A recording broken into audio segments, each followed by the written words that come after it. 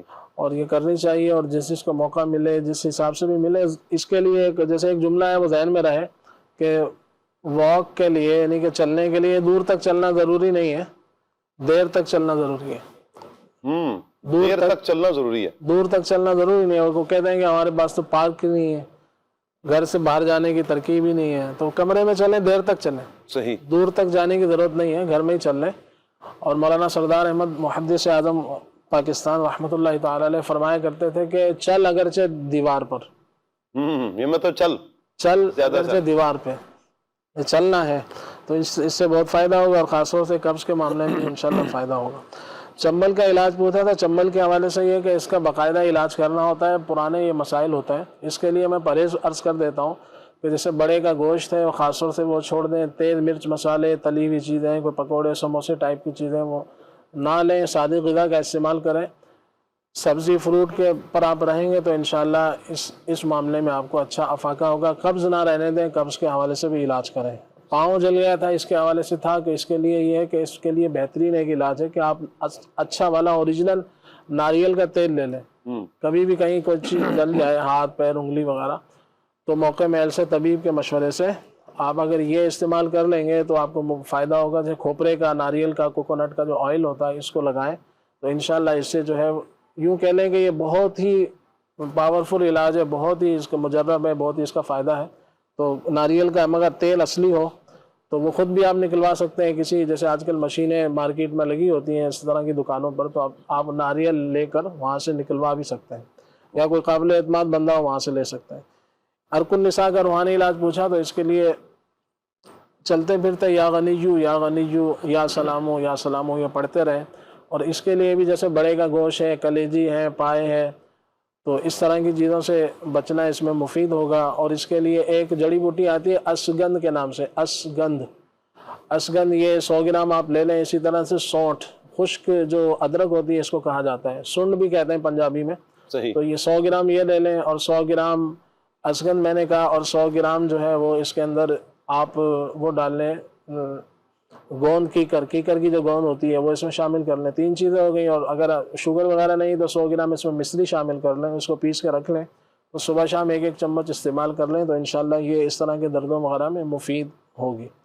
بال سفید ہو رہے ہیں، بال جھڑ بھی رہے ہیں، تو اس کے لیے بال سفیدی کے اعتبار سے چاول کی کثرت نہ کریں، جو ٹھنڈی چیزیں ہیں اس سے بچیں، تو انشاءاللہ بالوں کا جو سفیدی کی طرف آ رہے ہیں تو وہ کم ہو جائیں گے۔ اور اس کے لیے مستقل مزاجی کے ساتھ آپ آملے کا مربع استعمال کریں، جن کے بال جھڑ رہے ہیں وہ بھی، جن کے سفید ہو رہے ہیں تو وہ بھی، اگر جیسے 2 پیس صبح لے لیں، یا پھر 1 پیس صبح کھا لیں، 1 شام کھا لیں۔ آملے کا مربع یہ اسے اولے بھی کہا جاتا ہے، پنجاب میں اس کو اولے کا مربع کہا جاتا ہے، تو یہ 1 پیس صبح شام کھا لیں، یا اکٹھے 2 پیس صبح اس کو کھا لیں تو انشاءاللہ یہ اس میں مفید ہوگا۔ اور انجیر کا استعمال بھی کریں، بعض اوقات بال جھڑ رہے ہوتے ہیں تو اس کی وجہ یہ ہوتی ہے کہ خون کی کمی ہوتی ہے، تو انجیر انشاءاللہ خون کی کمی کو بھی پورا کرے گی اور جسم میں طاقت بھی دے گی، تو بالوں کا جھڑنا بھی اس میں رک جائے گا۔ اور بعض اوقات کمزوری کے باعث بھی بال سفید ہو رہے ہوتے ہیں تو انجیر جو ہے جسم کو طاقت بھی دے گی، اور ساتھ ساتھ جو میں نے عرض کیا آملے کا مربع یہ 2 پیس صبح روزانہ کھا لیے جائیں تو اس انشاءاللہ مفید ہوگا۔ اور دل کے پٹھے کمزور ہیں، اس حوالے سے فرمایا اللہ پاک رحمت کی نظر فرمائے، اس کے لیے یہ ہے کہ آپ غذا کے اعتبار سے ایک مربع آتا ہے، بہی کا مربع، بہی اس کو سفر جل بھی کہتے ہیں، حدیث پاک میں بھی اس کا ذکر خیر ہے. تو یہ آپ اپنے طبیب کے مشورے سے اس کو استعمال کر سکتے ہیں. اس کا ایک پیس روزانہ آپ کھا لیجئے. یہ یوں کہہ لیں کہ امرود کی طرح ایک چھوٹا سا پیس ہوتا ہے، یا چھوٹا سیب کہہ لیں. تو یہ آدھا صبح کھا لیں، آدھا شام کھا لیں، ایک ساتھ یہ کھا لیں، تو اس سے انشاءاللہ آپ کو کافی افاقہ ہوگا. مزید یہ کہ آملے کا مربے کا بھی ذکر ہوا، تو یہ آملے کا مربع 2 عدد لے کر اور ساتھ میں جیسے عرق گلاب 3-4 چمچ، اگر اصلی آپ کو مل جاتا ہے تو 3-4 چمچ عرق گلاب استعمال کر لیں اس کے ساتھ، تو انشاءاللہ یہ مفید ہوگا. مزید اس کو بہتر کرنا ہے تو آملے کے مربے کے ساتھ 2-3 چاندی کے ورق آپ لپیٹ لیں. اصلی والے اگر آپ کو مل جاتے ہیں تو ساتھ میں آملے کا مربع کھا لیں، ساتھ میں 3-4 چمچ عرق گلاب کے پی لیں، تو انشاءاللہ دل کے حوالے سے یہ مفید ہوگا. زبردست. اور خون کی کمی کے اعتبار سے وہ بچے کا ذکر کیا، تو اس میں یہ نہیں معلوم کہ وہ اپنی والدہ کا جیسے دودھ پیتے ہیں، فیڈ کرتے ہیں، اور بعض اوقات ماں ایسی کچھ احتیاطیاں کر رہی ہوتی ہے تو اس کی وجہ سے بھی کچھ معاملات ہوتے ہیں. تو یہ ہے کہ ٹھنڈی چیزوں سے پھر بھی بچے کو بچایا جائے، ٹھنڈی چیزیں جو ہوتی ہیں وہ نہ دی جائیں. تو انجیر آپ اپنے طبیب سے مشورہ کر لیں، انجیر اس میں بہت زیادہ مفید ہے. صحیح. بعد ان کو یوں نہ کریں کہ جیسے گاجر اور چقندر کے جوس نہ پلائیں، وہ بھی خون کے لیے لوگ پیتے ہیں. جی. وہ بچہ ہے اس کو ٹھنڈ وغیرہ لگ سکتی ہے، ٹھنڈی چیز ہے، تو انشاءاللہ ان کے لیے انجیر مفید ہوگی. ایک انجیر لے لیں. انجیر ہے، کشمش ہے، یہ جو ہے کالی کشمش زیادہ مفید ہوتی ہے، تو یہ اس کے لیے مفید ہے، لیکن ان کی عمر چھوٹی ہے. تو اس کے لیے اچھی طرح سے جیسے باقاعدہ طبیب سے مشورہ کر کے پھر اگر انجیر ایک آدھ ان کو کھلانی ہو تو روزانہ کھلائیں، اس سے فائدہ ہوگا. اچھا، بچوں میں یہی بچوں کی بات چلی ہے تو بعض اوقات بچوں کو بھوک نہیں لگتی یا کھانا نہیں کھاتے ہیں، دودھ پی لیا، تھوڑا سا پی لیا بس، وہ پھر پورا دن والدین پیچھے دوڑتے رہتے ہیں، کچھ کھا لو کچھ کھا لو. تو اس کے لیے کیا کیا جائے؟ اس کے لیے یہ کیا جائے کہ بچے کھا رہے ہوتے ہیں لیکن باہر کی چیزیں، تو اس سے ان کی بھوک عام طور سے مر جاتی ہے. تو اس لیے کوشش کریں کہ باہر کی چیزیں وہ نہ کھائیں. صحیح. اور اگر اس کے بھوک کے اضافے کے لیے تو ایک بہت اچھی چیز ہے انار کا موسم ہو تو بچوں کو انار کھلائیں، انار کا جوس پلا دیں، ویسے ہی کھلا دیں، جس سے ان کی انشاءاللہ بھوک میں فائدہ ہوگا.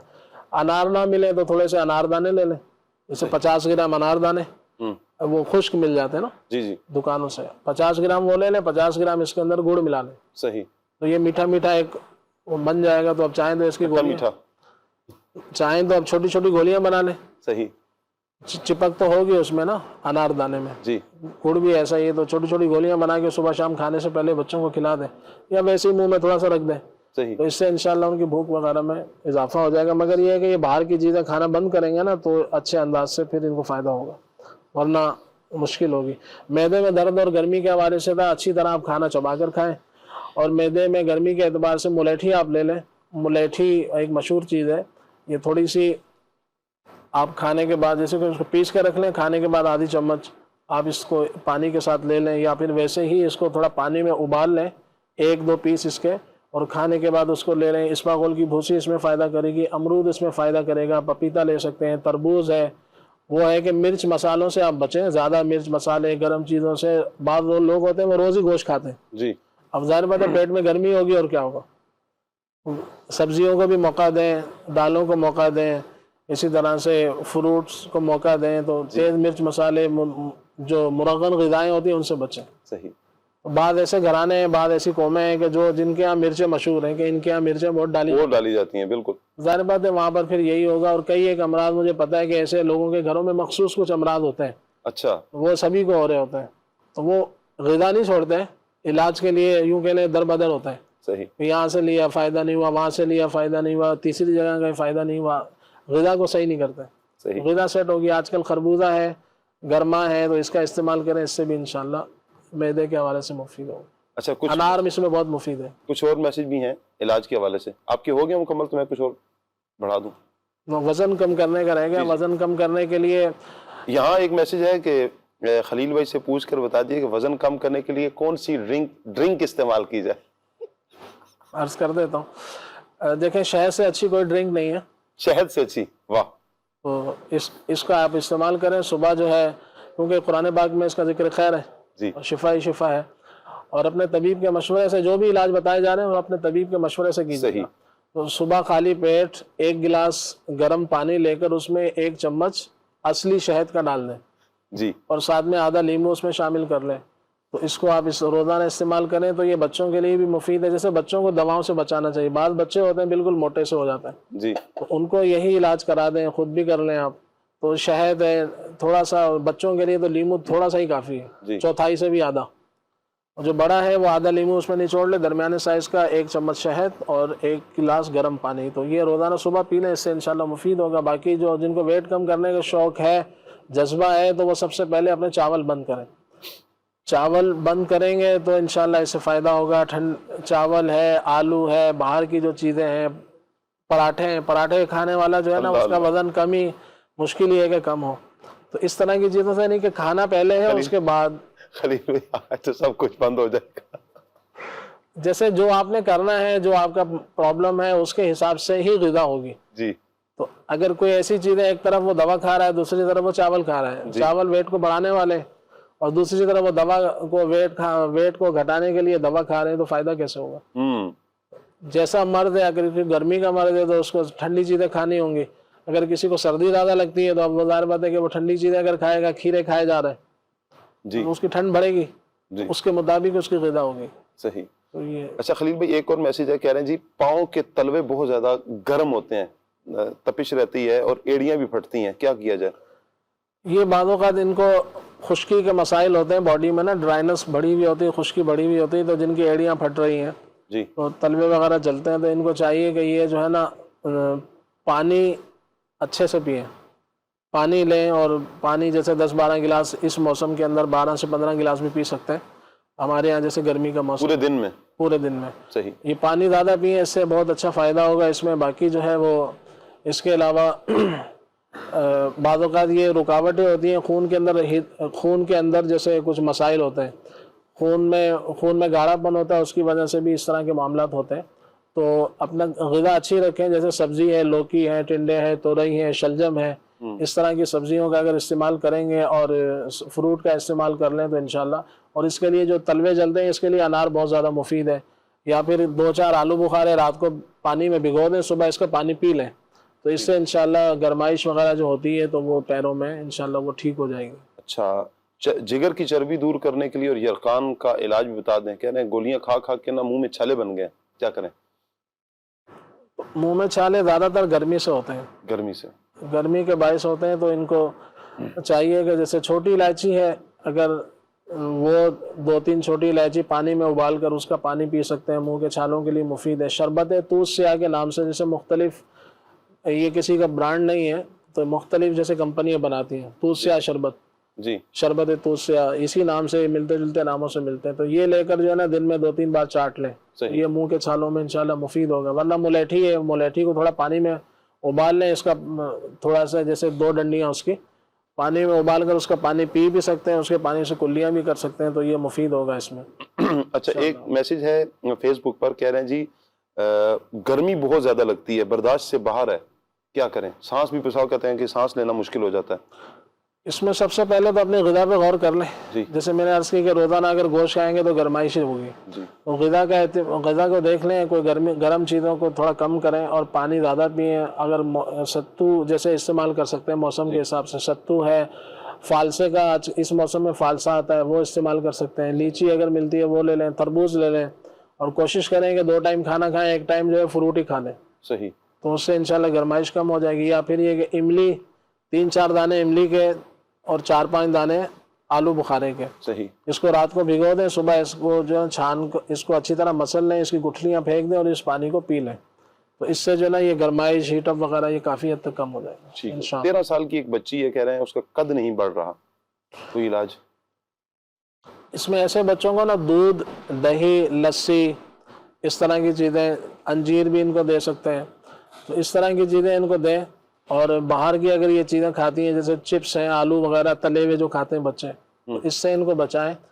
اور انشاءاللہ بڑھ جائے گا. اتنی 12-13 سال کی عمر میں اتنی فکر نہیں کرنی چاہیے, بڑھ جائے گا اللہ نے چاہا تو. ان کی خوراک کا خیال کریں, اچھی سے اچھی خوراک ان کو دیں, جیسے مکھن کھلا دیں ناشتے میں, دودھ دہی کا, لسی کا استعمال کروائیں, تو اس سے انشاءاللہ ان کو جسم میں طاقت آئے گی اور یہ چیزیں جو ہے نا قد بڑھنے کا سبب بنیں گی. جوڑوں کے درد کے لیے کیا کیا جائے؟ جوڑوں کے درد کے لیے سب سے پہلے بڑے کا گوشت ہے, اس کو بند کریں.